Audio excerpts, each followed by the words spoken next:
Well, while most of the news over the past month was positive, the pool world also suffered a huge loss when nine-ball legend Buddy Hall passed away May 22nd in his hometown of Metropolis, Illinois. Hall was a week short of his 80th birthday. Buddy Hall was two-time U.S. Open champion, International Nine-Ball Classic champion in 1991, which then came with a record $33,000 top prize, and two-time Caesar Tahoe Classic champion. He was also twice named Billiards Digest Player of the Year. A burly man with fists like ham hocks, Hall nonetheless finessed the cue ball around the table with the lightest of touches. And it was his precise and meticulous cue ball control that earned him the admiration and respect of all the game's top players. Yeah, he was, I know that he was a little past his prime when you were coming in, but he was a top-notch star. Yeah, he's not one of the guys that I knew personally. Obviously knew of him, and I kind of got in the industry in April of 2000. I think he was still playing on the Camel Pro Tour back then, if I'm not mistaken. But I think probably his prime was just a little before that. But certainly well aware of the name and well aware of the respect that he held throughout the pool world. And anytime we lose one of these great Hall of Famers, it's tough. Especially from that era where today we've got all the streaming, or you've got the matchroom coverage, or the world kind of has this documented history. Right. Thank goodness Billiards Digest was around. Thank goodness AccuStats AccuStats to document videos. some of these accomplishments for some of these guys that had these stellar careers and just didn't have, that the sport was not necessarily what it was today.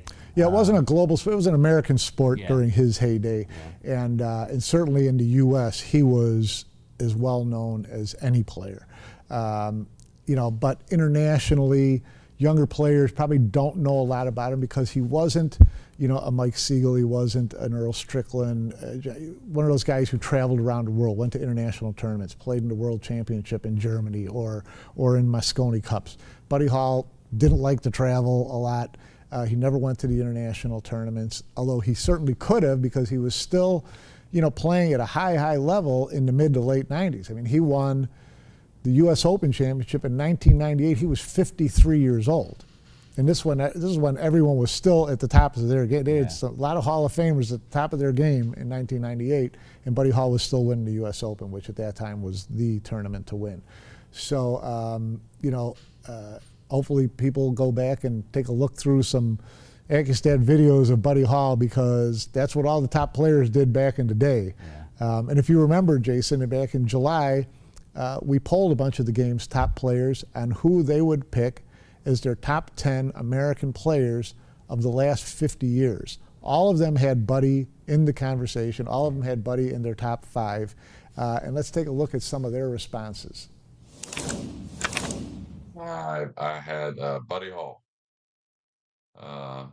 Buddy Hall, of course, probably maybe number one if he could break the balls like some of them other guys. Not saying he couldn't break, but it was one thing that probably kept him from winning a few more tournaments at times.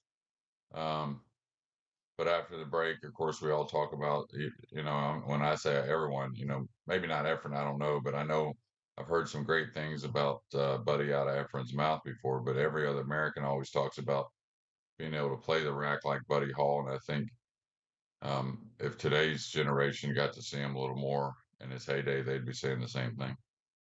Oh, awful tough. And Buddy, and like I said, Buddy was like Mike and kind of like Nick, but Buddy started way back, probably in the mid 70s and so. Right. And boy, what a big, cool walking cat he was, man. They said he was a slow player, but Buddy would move around the table just a little slow, a little deliberate. But when he got down to shoot, Buddy was right there, and he pulled the trigger pretty quick. He wasn't that slow of a player. He just walked around the table a little slow. And he had the straightest arm bridge of anybody I've ever seen as a pool player.